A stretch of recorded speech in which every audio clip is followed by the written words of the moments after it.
A marriage built on passion ended in blood. What drove a lover to kill? The wedding day is supposed to be the happiest day of a couple's life, a moment of joy, love, and promise for the future.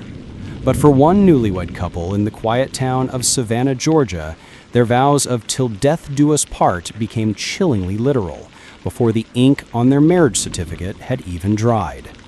By dawn, one partner was dead and the other was behind bars, leaving friends, family, and investigators stunned by a story no one saw coming.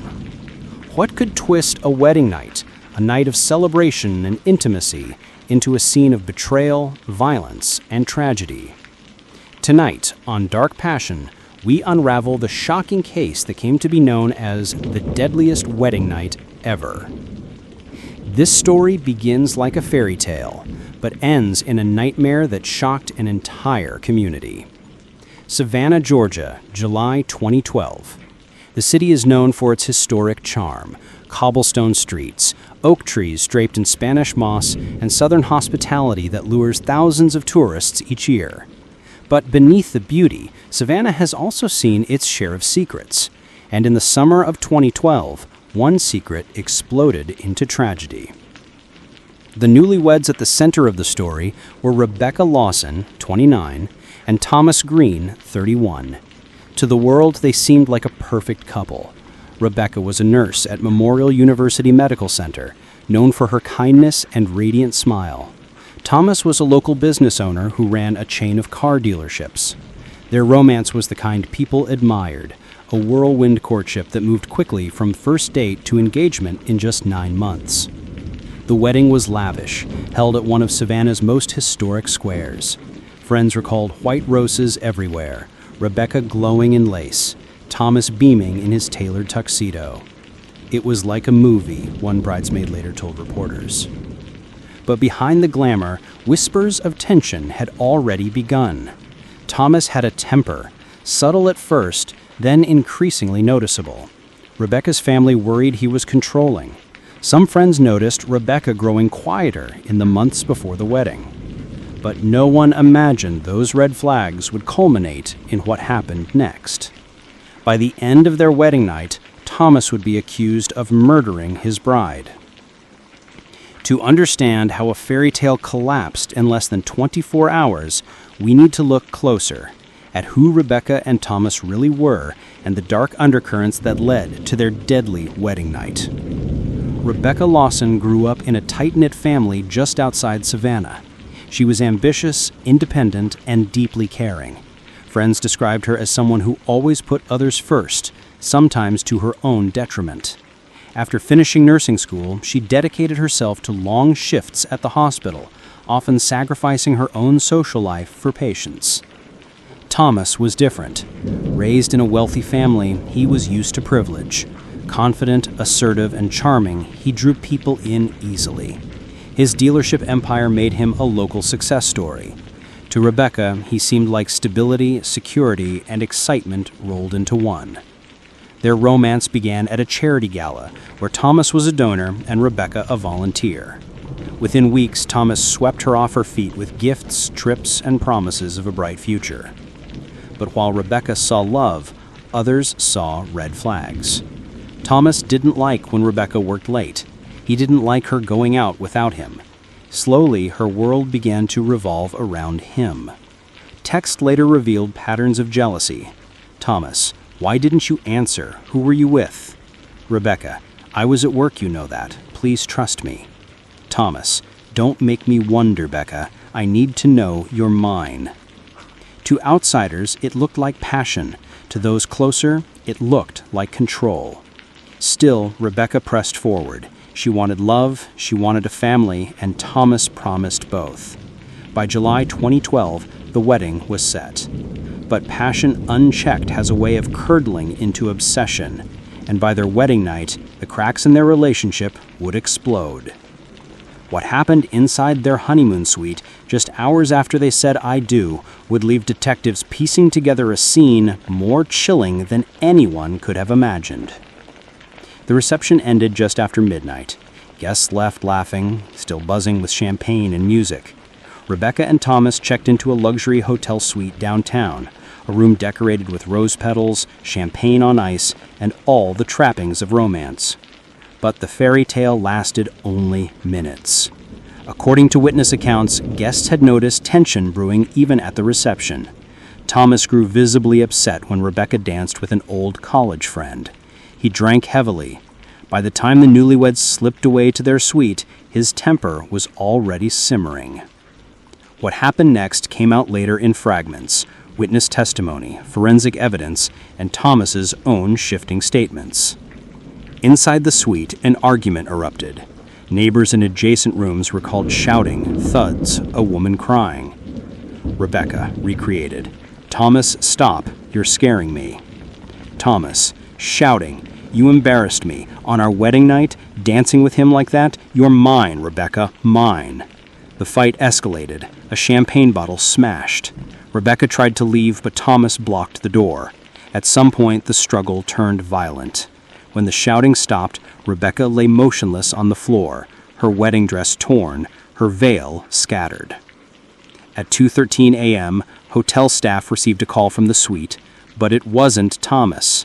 It was a terrified guest next door who reported screaming, then a loud crash, then silence. When security entered, they found Rebecca unconscious, bleeding from a head wound. Thomas sat nearby, disheveled, muttering, "It wasn't supposed to happen this way." Rebecca was rushed to Memorial Hospital, the same hospital where she had once cared for others. But despite doctors' efforts, she was pronounced dead at 3:37 a.m. Her cause of death? Blunt force trauma. Police now faced a question no one could believe. Was Rebecca's death a tragic accident or a deliberate act of violence on the very night she became a bride? The Savannah Police Department launched a full-scale investigation. Detectives arrived at the hotel before sunrise. The suite was chaotic. Broken glass, bloodstains, overturned furniture. It looked less like a honeymoon than more like a crime scene. Thomas was questioned immediately. His story changed repeatedly. First, he claimed Rebecca had slipped while arguing and hit her head. Later, he said she had become hysterical and attacked him, forcing him to defend himself. But the evidence told another story. Forensic teams noted multiple injuries inconsistent with a single fall. Rebecca had bruises on her arms, suggesting restraint. Her wedding dress bore tears at the seams. The blood spatter patterns indicated repeated blows, not an accident. Witnesses strengthened the case. Guests recalled Thomas's jealous outburst at the reception. Hotel staff confirmed loud arguments in the suite. Neighbors testified to screams and pleas for help. Detectives uncovered text messages from earlier that day. Rebecca, to a friend, "I'm nervous. He's been so angry lately. I hope tonight is okay." That message would haunt investigators. Within 48 hours, Thomas was arrested for second-degree murder. But as the trial loomed, both sides prepared for a battle. Was this a crime of passion or a groom wrongfully accused on the night his life fell apart? The trial drew national attention. Headlines dubbed it the Deadliest Wedding Night Ever. Prosecutors argued Thomas was consumed by jealousy and control. They highlighted his history of possessiveness, the reception outburst, and the violent scene in the hotel suite. The defense painted Thomas as a man overwhelmed by alcohol, stress, and emotion, claiming Rebecca's death was a tragic accident in the heat of an argument. The jury heard from Rebecca's friends, who described her fears before the wedding. They heard from medical experts, who testified her injuries could not have been accidental. Thomas took the stand, insisting he loved Rebecca and never meant to harm her. But under cross-examination, his contradictions unraveled.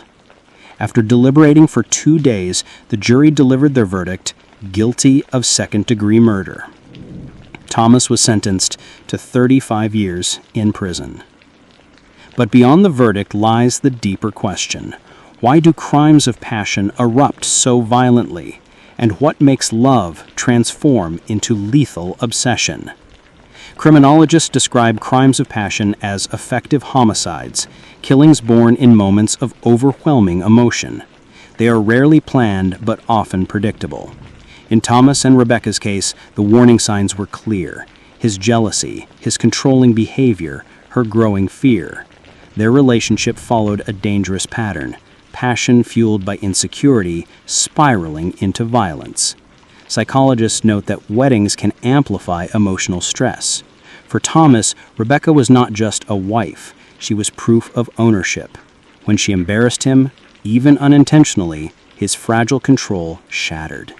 This was not love, it was obsession disguised as devotion.